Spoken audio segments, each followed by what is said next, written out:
Hi, everyone. I'm Hayden Denisha of the Rock Hill Symphony Orchestra. We hope that you have been staying safe and enjoying our recent digital content offerings during this unusual time. This week, we wanted to provide you with a unique opportunity to get to know our music director, David Rudge. Since the orchestra's inception, Maestro Rudge's artistic leadership has led the RHSO into becoming a major institution within the city of Rock Hill and the South Carolina arts community at large. Each season, we have seen our number of concerts expand and our audience size grow, in part because of David Rudge's commitment to the arts and community engagement within York County. So, without further ado, hello, Dr. Rudge.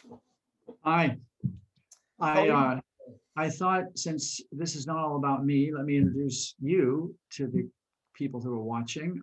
You're associate conductor with the orchestra and a recent graduate of the Peabody Conservatory, and previously a student of mine in New York, where you were my assistant for several years, and so now it feels like you're giving me the exam, like I gave you when you were doing your master's. Yeah, yes, that's Uh, right. Well, maybe I'll have some questions for you as well that you don't know about. So, My degree's already on the wall over there. You can't take it back. okay. All right, so let's get things started here. So tell us a little bit about yourself. Give us a little insight into your background and what made you want to become a conductor. I'm not really sure what made me want to do this. Considering all it entails, maybe there was a fall in childhood or something. But actually, my to be honest, my mother told me. I don't know if I ever told you this, but my mother told me that my kindergarten teacher told her that I was going to either be a leader or a comedian. And I'm thinking I should try for both. That's a bit hard to combine on the podium, but it is a goal somehow. And but that's what she noticed when I was 5, so whatever. But my background briefly is that I went to kindergarten in Pennsylvania. I'm from a small town there, and left that town as soon as I got out of high school and went to Philadelphia, where it really does feel like I grew up there. And I was a violinist studying at a conservatory there, and later spent time in a string quartet and was teaching in Boston, and more study on the violin in Houston, where I started playing in orchestras more and conducting. Um, then I went to USC then for my doctorate in conducting in Columbia, and after and during that time studied quite a bit in Europe with some wonderful conductors there, and have been working in front of orchestras ever since, for many years at the State University of New York at Fredonia. So that's where I am now, in quarantine. Well, aren't we all during this time? So you obviously said you went to USC or excuse me, now we have to say U of SC per the new branding of the university. Uh, and you have a deep connection with South Carolina that predates the orchestra. So, what brought you specifically to Rock Hill, and what made you and the other founders of the orchestra feel that Rock Hill must have an orchestra? Well, I don't know. We were driving through. I was driving through on the way up north with another musician and asked if Rock Hill had a symphony, and it appeared that it didn't. And so that was surprising. And several musicians and I were interested in starting one, and they wanted me to conduct. And so the beginning of a professional orchestra is a massive undertaking, and it takes a village, as the saying goes. And so there's lots of knowledge needed, and musical and managerial, and lots of financial support and lots of goodwill. So the vision was small at first, not knowing what really was possible. But after seeing the support of the community and realizing how much untapped potential is in York County, the vision's still growing. And what the orchestra in this time, you know, what orchestra in this time sells out first season and moves to a bigger hall.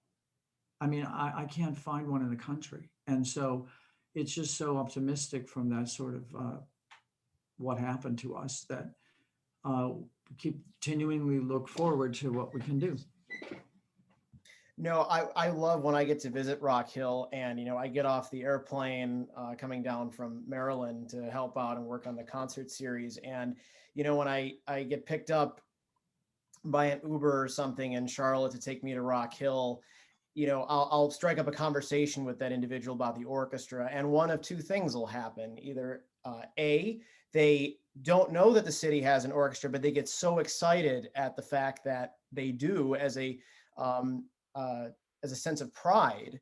But the other thing that happens is they have heard of us and the word has been spreading, and that just is a testament to the audience base continuing to grow as we achieve new musically great things in York County.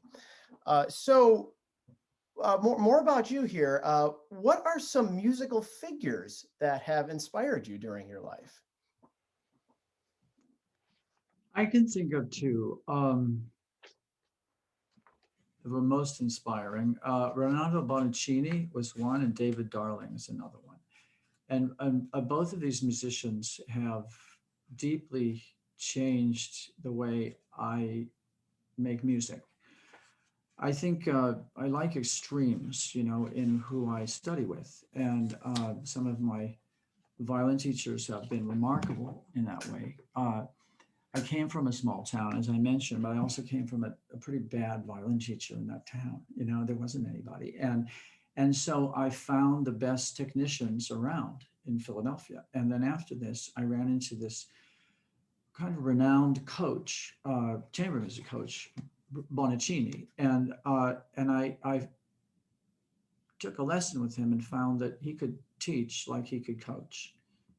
It was remarkable. And the kind of intuition, musical expressivity that just poured out of him. He's an Italian American who never lost his accent. And it's just fantastic to work with him. I left Philadelphia just for that.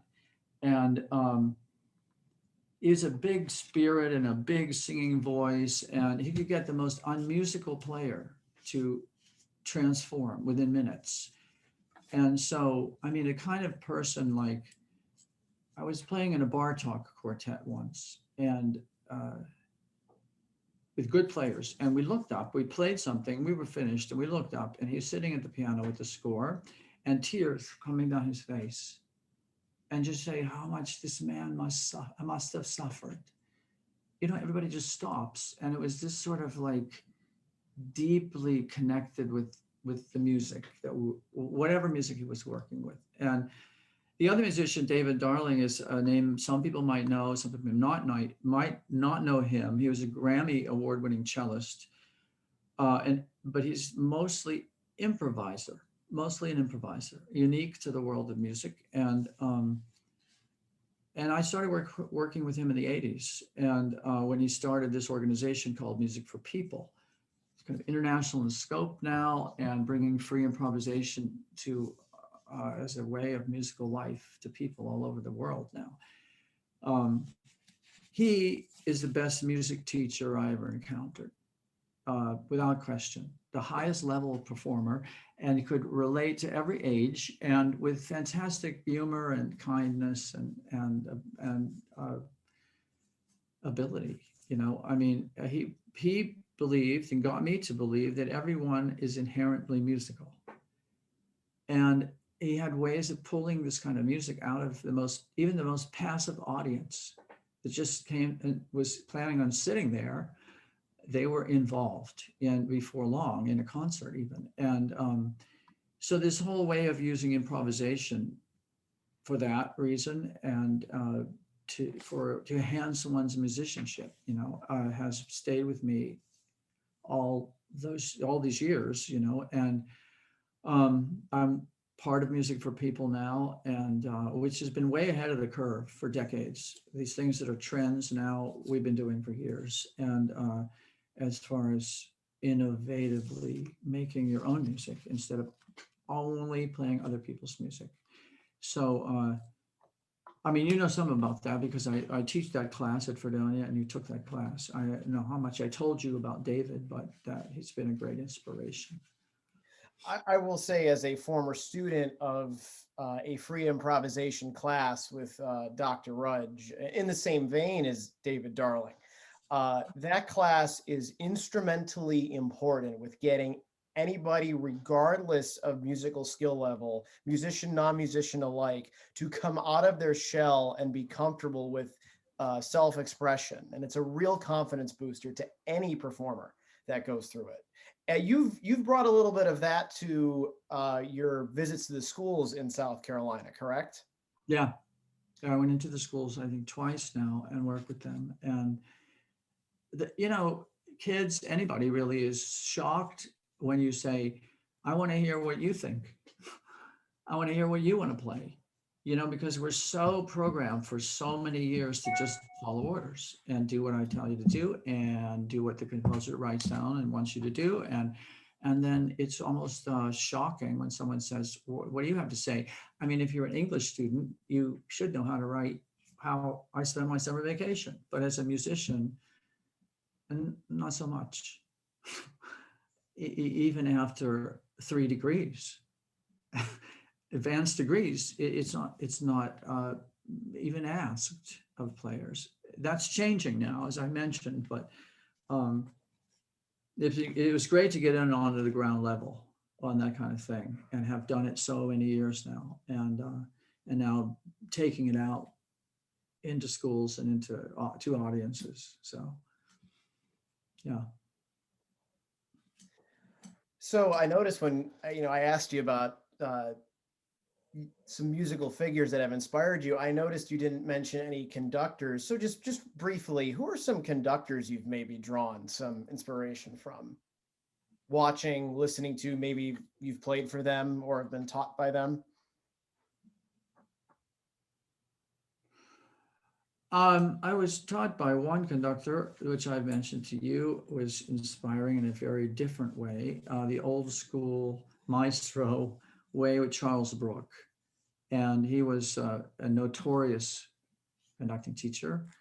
Many stories I could relate, which I will refrain from doing, but he outrageous stories. And he was the main assistant of Pierre Monteux. He taught at the Pierre Monteux School for 25 years. And I played under him and then went there and studied with him. And it was remarkable. I mean, he was easily someone on the level of Laura Mazel or better, or even more so, and completely on top of the situation that you would really call a maestro in every sense of the word, you know. And the teaching was very rough and very demanding and very fine. Conducting wise on the podium, I both of my heroes have passed, really. I think Haitink is one, and he just retired, I think, at the age of 90 something. That's right. Last year or so. And just for solid musicianship, that's just for things like Brahms, especially, it's just so natural and unaffected and expressive in a very mature way and a cultured way. And then highly cultured and expressive is Carlos Kleiber, which almost no one disagrees that he may have been the greatest conductor of the 20th century. And so for sheer spontaneity and clarity at the same time, which is very rare. So yeah, that's who I look towards. For those of you who are watching, go on YouTube and Google search Carlos Kleiber. His videos and his performances, Dr. Rudge mentioned the spontaneity. You just see him jumping on the podium, conducting the Vienna Philharmonic, eliciting this joyous, full sound. And it's like almost like the orchestra radiates sunshine when they play for him. They all want to be there, making music in those performances. So I learned later that while it looks like all sunshine, apparently he had every part meticulously marked. absolutely on top of every parameter, and then asked for an unreasonable amount of rehearsals. And then if he didn't feel like conducting for one of them, he just canceled it. And he was, very, also very polarized, very extreme, like extreme detail and then extreme freedom.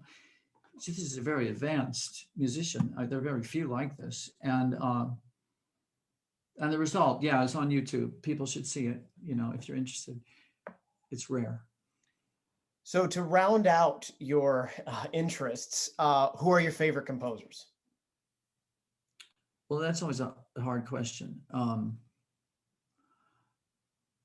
Uh, Mostly the ones I'm doing, I mean, I could say things like Puccini, who I drop anything to conduct another Puccini opera.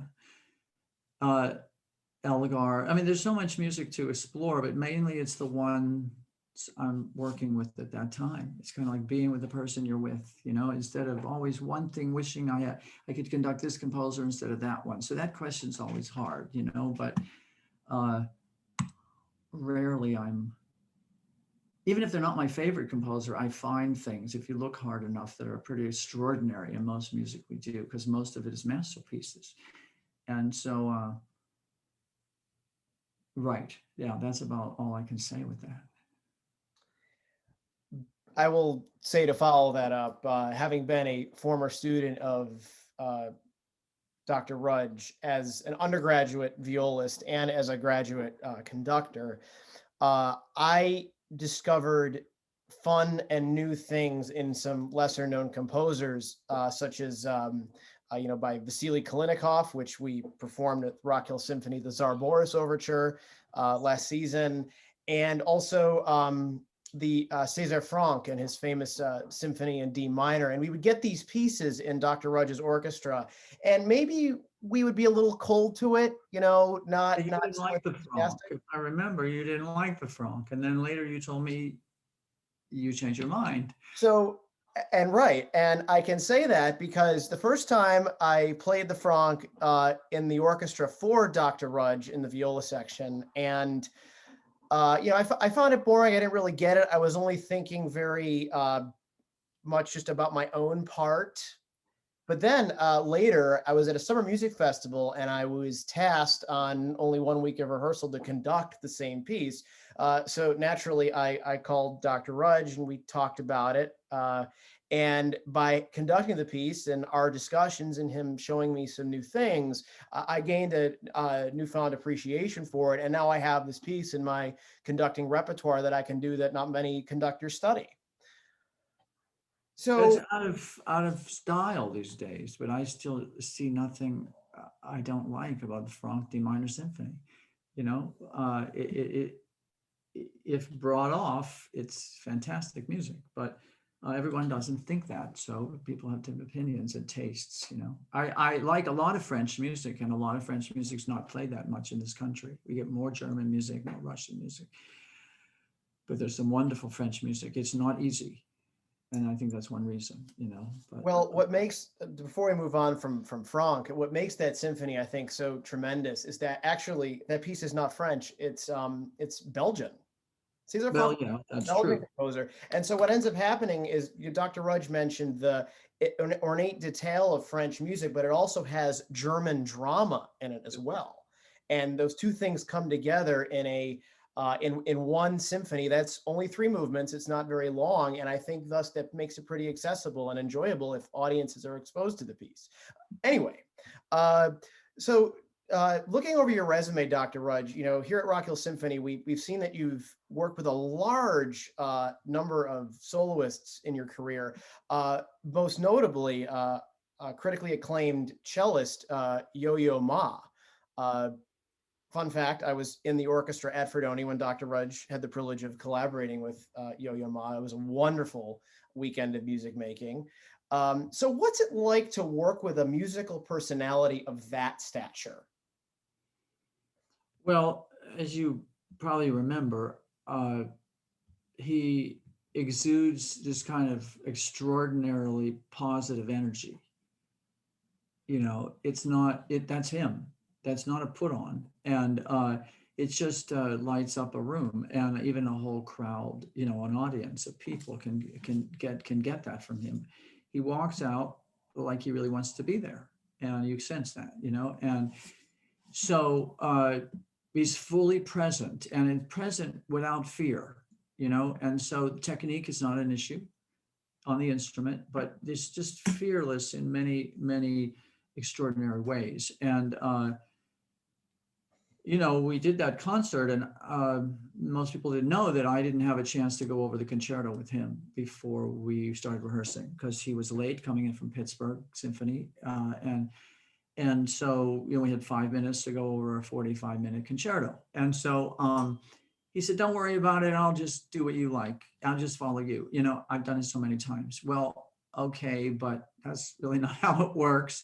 And so we started rehearsing, and that rehearsal and the next rehearsal and the concert, each time was different.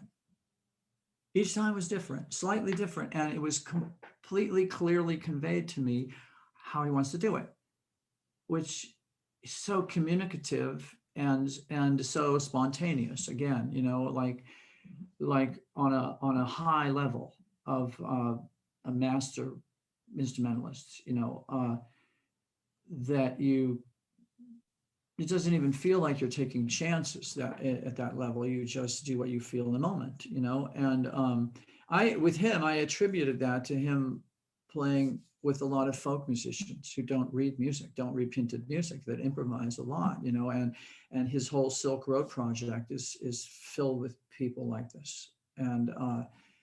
And he's put himself outside of his comfort zone and played with these people, who are in different styles from classical music, and has gone on recording like this. And so he's extraordinarily unusually creative like that, and risk-taking, which is great to be around. And so that's what I remember from him. It was a fast couple of days.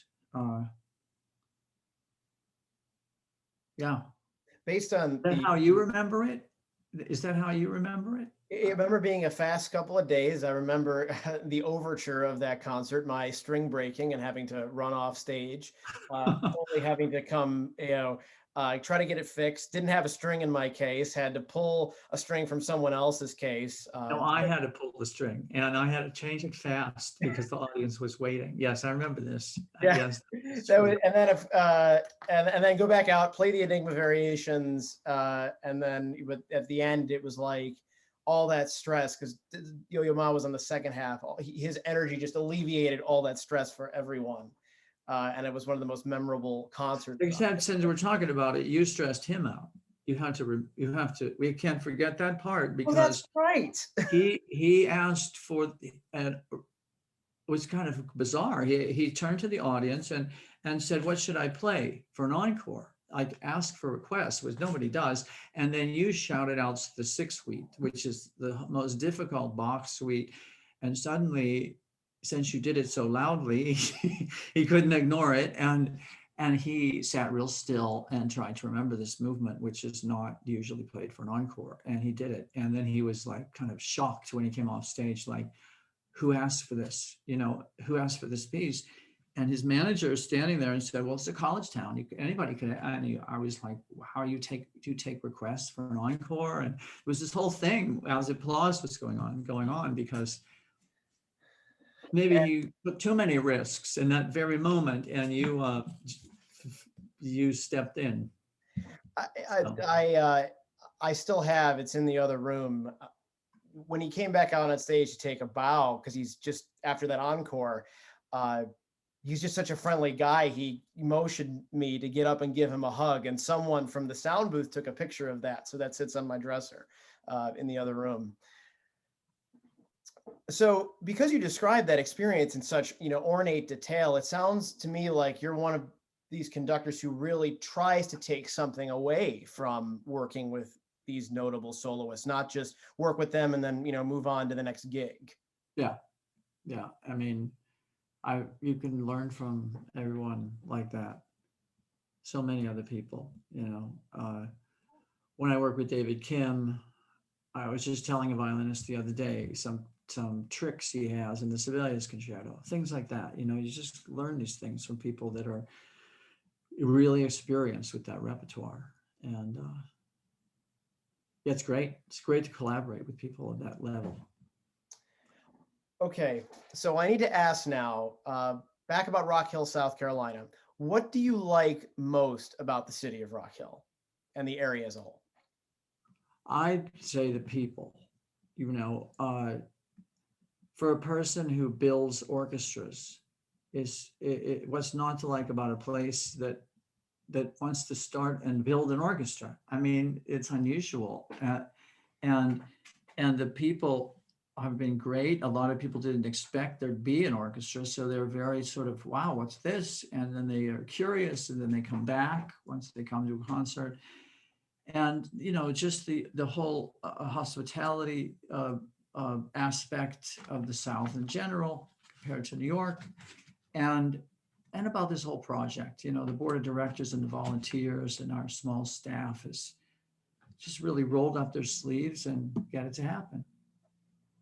This weekend, in fact, they're putting on a concert in the park, in Fountain Park on Sunday, 3 o'clock. The board has mounted this concert of a brass quintet, Rock Hill Symphony Orchestra brass quintet. We'll do a concert there, and so people should. I'm doing the ad for it right now, so people should come and bring their chair and bring their mask and enjoy a 3 o'clock concert with them. You mentioned it, and that is in Fountain Park. Fountain Park. See, here at the Rock Hill Symphony, unlike what a lot of the other orchestras have had to go through, we're attempting to find ways to keep the music going, even though our halls are dark. So this outdoor concert series is a great way to still experience live music in an otherwise tumultuous time. So that brings me to a final question. What are you doing to cope with the pandemic? Well, I love to travel, and of course that's off, and it's no fun canceling concerts. So that's been a disappointment. But at the same time, there's been time to go inside, literally and figuratively, and it's time to reflect and kind of figure out some priorities, and that's been great. And I've gone back to spending time with the violin, which is like going home. And when I gave this last hurried concert with the chamber orchestra at the college, they closed it on a Wednesday. On a Friday, we played a concert, and it was the last thing we could do, and we left. And I faced the audience of students, like a full house of students, and I said, now it comes the hard work. Now I'll go home and practice. And so I took my own advice, and at first it was hard because I hadn't played for years every day. And now it just feels terrific. And, figuring out how to run an orchestra at the college remotely, doing recording projects and audition preparation classes and all kinds of ways of playing without pain, working with all kinds of modalities for that with the students. And so, and spending time in the pottery studio. I love to do pottery, so I have time. And when I'm not doing other things, I'm there. And I've done that for some years, and now I can get better at that. And so that's great. Just to spend time with visual artists, a lot less drama, and in a way, and just being creative with my hands. It's great. That sounds wonderful. I can attest to Dr. Rudge's skill on the pottery wheel. I have a few pieces of his in the house. I've give Dr. Rudge's pottery as gifts to my family members. It's a really ornate skill that you don't expect a conductor to have, but we all have things in life. We have to have our hobbies and other special interests that keep us grounded, so we can keep going back to the well of knowledge in our preferred field of study. Well, Dr. Rudge, thank you for spending a little time with me this evening, chit-chatting about your background. I hope everyone in our audience enjoyed this. Please stay tuned with our Facebook page and our weekly e-blasts in regards to the different events and other musical content things we're going to be putting out. Dr. Rudge, anything else tonight? Well, now that you mentioned that, we will be putting out some other interviews, I think, with other players. We're looking into doing that, and people should check our website. They can always correspond with us if they have questions they want me to answer. We might do another interview of those questions and answers. It could be that, or want me to ask players. So we're open to that kind of input. You can go to the website and contact me through there. And it's rhsymphony.org. You can also use the Messenger tab on our Facebook page. Yeah, stay in touch with us. Thank you very much, everyone. Dr. Rudge and everyone in York County and the musical world abroad, have a wonderful evening. Thank you.